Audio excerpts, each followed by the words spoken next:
Hi everyone, this is Congressman Keith Ellison with Minnesota Week for September 24th through 28th.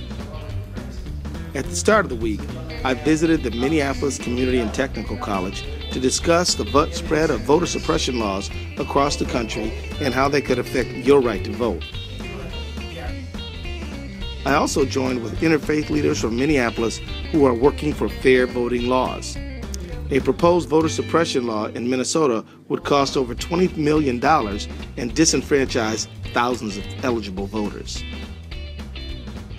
I also met with the South African Consul General to find ways that the Minneapolis area businesses can export their products to South Africa.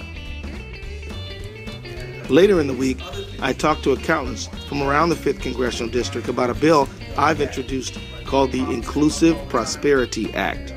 This bill would fund much-needed investments in education and infrastructure by taxing certain Wall Street stock transactions. The banks that wrecked our economy should help to rebuild it. Making sure that the rules are fair, clear, and promote the best business practices are what I'm striving for and what you're striving for. So it makes all the sense in the world when we set up a regular and continuing dialogue. I also was happy to sit down with Jewish leaders from Minneapolis to discuss issues in the Middle East and others.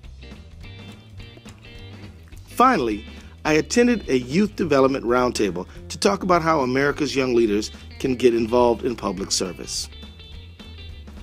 But if you had a problem like juvenile chemical dependency and mental health needs, something that's very serious, but if there's no constituency for it, nobody pushing it, it won't go anywhere.